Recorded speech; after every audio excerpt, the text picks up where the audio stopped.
Kan tiap hari saya itu tidak lepas dari minuman keras, Pak. Segala hal baik yang pernah mendapatkan bimbingan dan pendidikan selama di dalam lapas itu bisa diterapkan nanti di masyarakat. Sebetulnya pondok pesantren di Nusa Kambangan ini bukan yang pertama kali.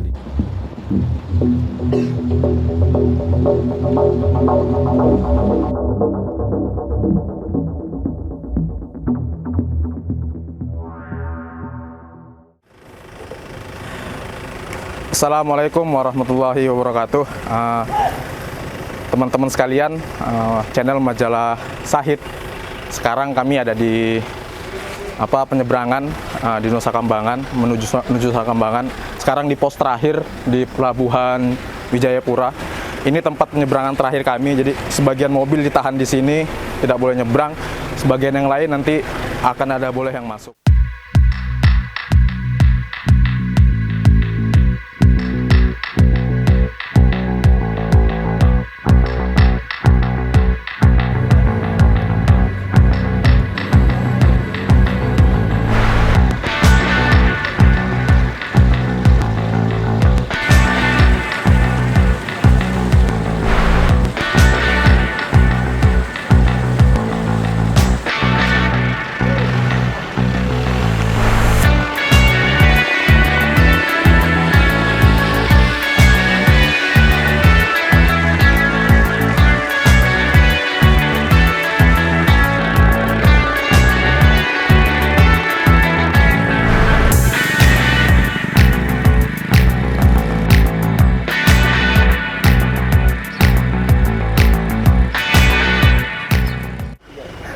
Alhamdulillah sekarang kami udah sampai di Lapas Kembang Kuning.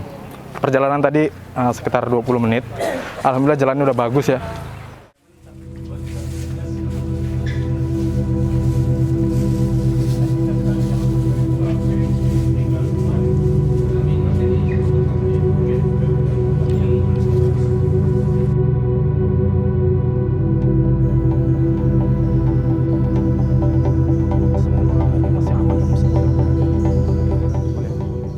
Masuk ke wilayah penjara ya, suasana penjara seperti ini bisa teman-teman lihat semua. Jadi kami alhamdulillah dapat kesempatan bisa melihat langsung kegiatan teman-teman napiter di sini, napi menengah medium.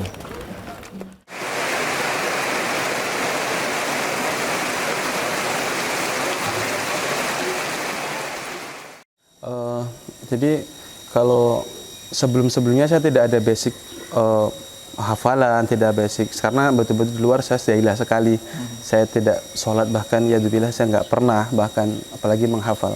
Tapi setelah sampai di Nusa Kambangan, hukuman Nusa Kambangan, terutama di santri kemarin saya hafal insya Allah, karena dulu waktu masih di Batu, masih pindah-pindah itu Allah masih belum memberikan hidayah kepada saya, masih nakal, saya masih mau nakal. Tapi alhamdulillah setelah di narkotika saya sedikit menghafal, lalu ke sini sampai di santri saya fokuskan untuk menghafal sedikit itu. Kalau boleh tahu titik baliknya tuh pas Bapak sadar benar-benar untuk memulai itu, maksudnya ada kejadian kah atau ketika merasa apa gitu? Ketika orang tua saya laki-laki meninggal. Jadi saya merasa bahwasanya saya sudah tidak bisa lagi untuk memberikan kebahagiaan kepada orang tua di dunia ini. Artinya orang tua saya meninggal itu hanya doa anak yang soleh yang bisa diterima oleh Allah. Jadi saya mencoba untuk bertobat kepada Allah agar salah satunya juga bisa diterima doa saya oleh Allah, agar bisa memberikan doa pada orang tua ini tadi. Itu salah satunya. Kepingin hijrah lah, kepingin istilahnya itu kepingin beribadah yang benar. Nggak kayak dulu saya itu masih goncangnya itu ya ibadah ya enggak gitu. Ternyata di sini itu setelah masuk di Lapas Kembang Kuning ini kok ada apa itu ya syarat-syarat untuk santri. Ternyata saya mendaftarkan diri untuk ke santri. Berhasil alhamdulillah. Ya sebelumnya saya belum pernah puasa Senin Kemis. Sekarang udah puasa. Ya nggak mau puasa Senin Kemis, jangankan Senin Kemis, Ramadan aja ya juga bolong-bolong dulu. Alhamdulillah masuk di pesantren di santri sini ini saya bisa Senin Kemis rutin, bisa tahajud, sholat malam. Dari dulu nggak ada bayangan sama sekali bisa Nggak ada bayangan kayak gitu, tahajud. iya. Buat kami yang di luar aja susah loh tahajud. Susah ya, terus bisa ngaji, hafalan Quran sedikit saya usahakan, saya paksa, akhirnya alhamdulillah saya sampai sekarang bisa dapat 6 juz. Niat saya, alhamdulillah niat saya pengen saya khatam Pak, untuk ya pertama niat karena Allah, kedua saya untuk menyenangkan hati orang tua saya Pak. Seringkali saya menyusahkan dia gitu loh Pak. Di masa lalu. Iya masa lalu. Orang tua pernah datang ke sini jenguk. Pernah Pak, waktu di Batu dia Pak. Waktu di Batu dia pernah besok saya. Pesan orang tua apa waktu itu? Gimana Pak? Pesannya orang tua ke Bapak? Ya intinya jangan banyak masalah di sini. Ya jadi orang yang baik. Kalau bisa kamu harus kayak kakak saya. Kakak saya kan ada yang hafal Quran Pak. Jadi saya ingin niru gitu lah Pak. Tujuan saya gitu Pak.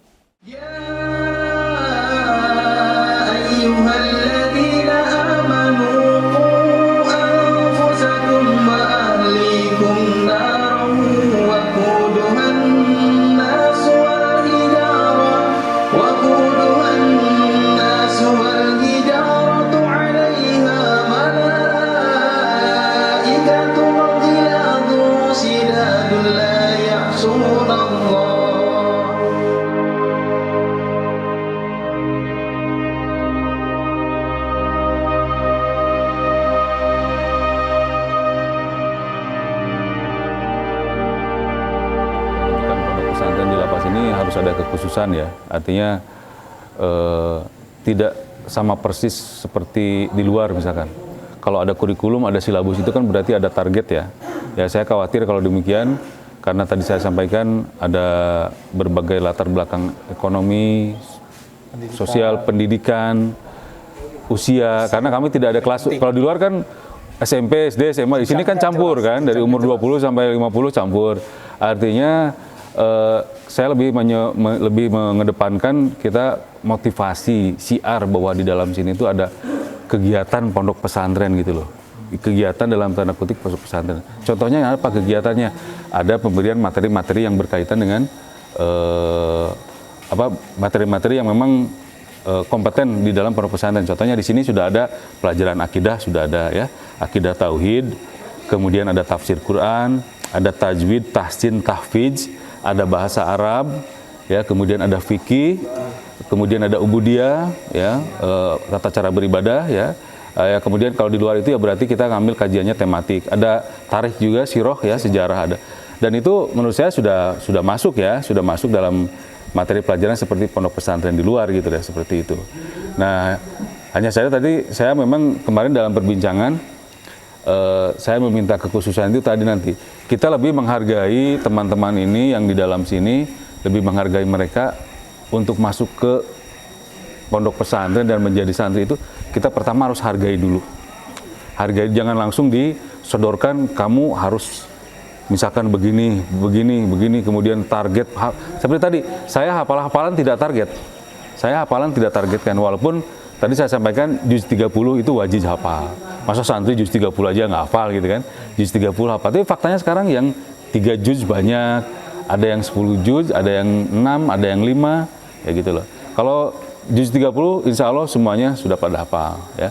Nah jadi tadi itu, jadi saya khawatir kalau misalkan ada target-target tertentu yang disamakan dengan pondok pesantren di luar, itu saya khawatir nanti jadi malah mengendorkan semangat teman-teman ya. Yang penting karena di sini juga persyaratannya untuk masuk kamar santri itu ada, misalkan pertama yang jelas sholat itu harus berjamaah di masjid. Kan tidak semua orang mau sholat berjamaah di masjid, ya kan? Susah juga kan. Nah, sholat harus sholat berjamaah di masjid. Setiap sholat harus berjamaah. Kemudian tiada hari tanpa membaca Al-Quran, tiada hari tanpa sholat tahajud, tiada hari tanpa sholat duha, tiada hari tanpa zikir petang. Menurut saya itu sudah suatu keunggulan. Itu loh. Itu juga yang bisa membedakan tidak munculnya kecemburuan sosial gitu ya. Ya, kan betul, itu betul sekali. Pada perlakuan khusus yang diberikan kepada kami santri itu tidak membuat cemburu yang lain. Karena mereka tahu konsekuensinya. Karena konsekuensinya tahu, ya. Bahkan ditekankan juga untuk menjaga lisan. masa santri misalkan lisannya masih kotor gitu ya, seperti itu. Dan ini lapas itu loh, tempat orang-orang yang pernah melakukan suatu kesalahan. Ketika terbentuk kamar santri, menurut saya itu udah luar biasa. Ya, orang-orang mau berkonsekuensi dengan yang tadi itu ya, gitu. Dan biasanya memang manusia itu akan termotivasi ketika dia melakukan sesuatu secara berkelompok. Contoh misalkan sholat tahajud.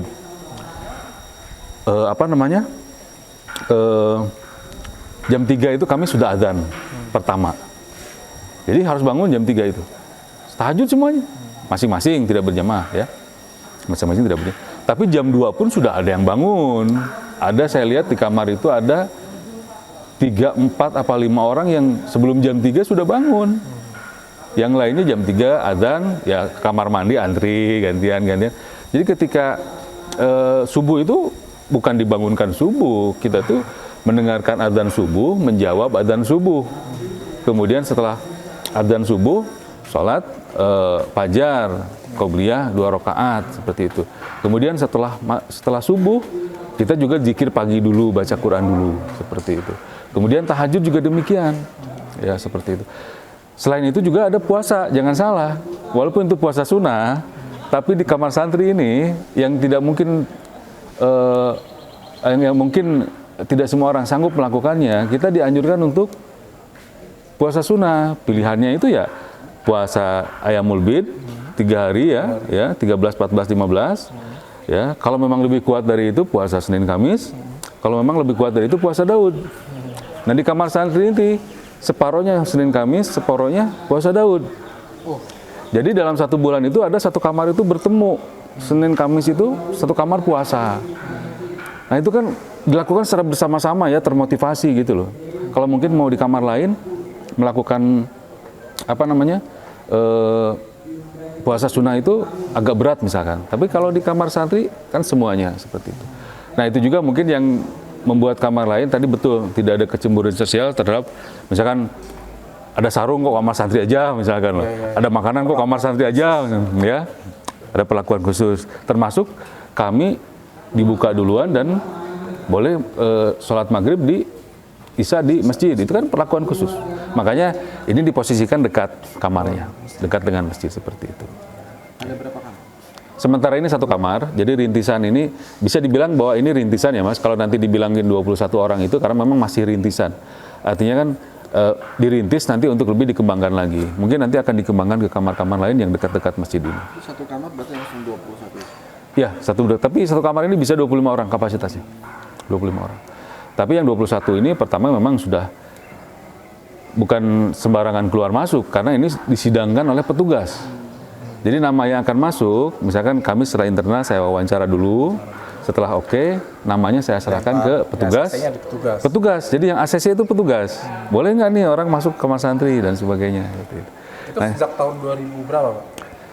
Kamar santri ini sebetulnya sejak berdiri itu sejak tahun 2019 ya. Mulai ada kekhususan di kamar santri. Cuma ya tadi itu alhamdulillah ide memunculkan nama pondok pesantren ini dari Pak Kalapas yang sekarang, Pak Agus Wahono. Ya karena beliau melihat ini sebetulnya udah layak ini diberikan nama gitu kan. Karena memang selama ini kami belum ada namanya. Makanya insya Allah nanti tanggal 14 itu akan diresmikan oleh Pak Bupati. Peresmian nama pondok pesantren Darut Taubah. Justru idenya itu dari Kalapasnya langsung ya? Ya, ide pembentukan menjadi pesantren ya. Jadi ini kamar santrinya sudah lama, artinya ada kekhususan kamar santri lama, seperti itu. Jadi kalau untuk outputnya ya kita harapkan seperti yang Pak Hasan, Pak Imron sampaikan. Yang pertama sebelum output di luar, output di sini artinya santri di sini bisa menjadi suri tauladan bagi yang lain. Contoh ya, dari perilaku, kan tadi saya bilang, lisan aja harus dijaga. Nggak boleh lisan-lisan kotor, masa santri lisannya kotor, atau berperilaku orat misalkan gitu loh dan sebagainya gitu loh ya.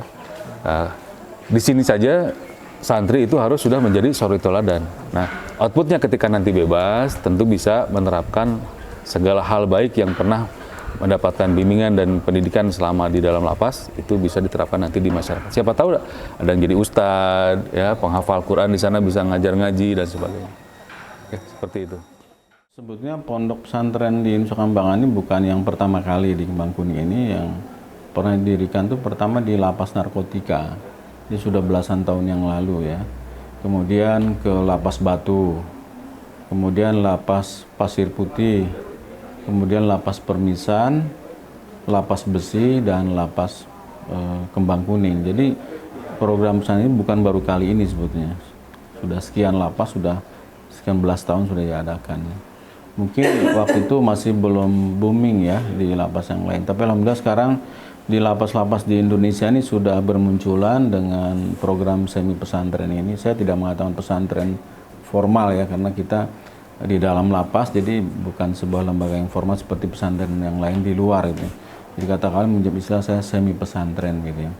Dan alhamdulillah di lapas yang lain sudah bermunculan. Kedepannya saya berharap kedepannya ini melalui tulisan saya di program disertasi saya yang nanti di S3 mudah-mudahan sampai selesai dengan tepat waktu, dan juga ada tim dari Hidayatullah untuk menyusun silabus kurikulum. Jadi kita punya standar yang normatif, standar yang mapan gitu ya. Semua lapas di pesantren, semua pesantren di lapas ini punya standar, ya, punya klasifikasi, punya tahapan-tahapan ya. Nanti kita buat kurikulumnya tuh, silabusnya itu. Jadi sampai di mana, lalu mau kemana, itu bisa tertuang di dalam kurikulum itu. Jadi nantinya bukan hanya urusan di dalam, nanti kita pun juga berusaha menghimpun mantan alumni pesantren lapas di Indonesia ini. Ada sebuah organisasi yang menghimpun mereka, ada forum silaturahmi, komunikasi, ya, edukasi, lain-lain. Yaitu kita sudah menyiapkan sebuah lembaga foundation, ya, yayasan Sahabat Tobat Indonesia. Jadi tidak hanya sekedar musiman, kita ingin terus berkelanjutan, dan kita berharap bisa kerjasama permanen dengan pihak Direktorat Jenderal Pemasyarakatan Kemenhumkam Republik Indonesia ini. Ada sebuah percontohan lapas yang polanya itu kita kombinasi pola pembinaan dari sisi kelapasan dan pola pembinaan dengan semi pesantren menjadi satu kesatuan. Kita harus ada sebuah lapas percontohan, jadi seluruh warga binaan itu adalah santri gitu, full. Kita kan fasilitas di lapas ini sudah memadai ya, ruangan tidur ada, pembelajaran ada, masjid ada, itu semua ada, dan logistik buat makan warga binaan santri kita sudah ada.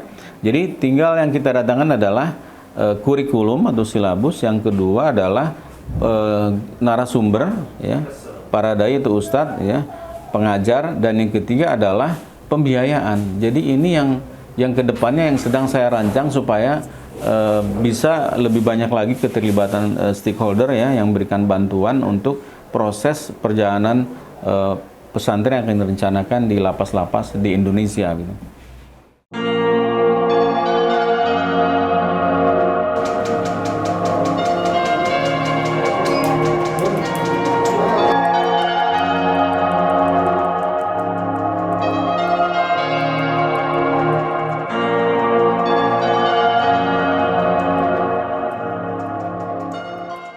Sebenarnya untuk pondok pesantren lapas ini kegiatan sudah ada ya, cukup lama sebenarnya.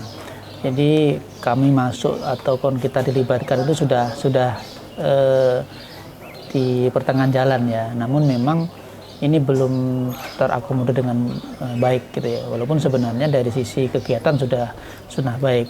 Namun kalau kemudian ini ditingkatkan menjadi lebih baik, itu kan akan menarik untuk semangat daripada teman-teman santri sendiri maupun dari para pengajar atau siapapun yang terlibat. Jadi tidak hanya sekedar pengajian umum, tidak hanya sekedar nama, tapi memang nama ini punya nantinya ada berbadan hukum. Maksudnya berbadan hukum, iya, ada izin operasional dari Kemenak seperti halnya pondok pesantren pada umumnya, untuk kemudian itu bisa hadir gitu. Ini menjadi salah satu solusi pembinaan.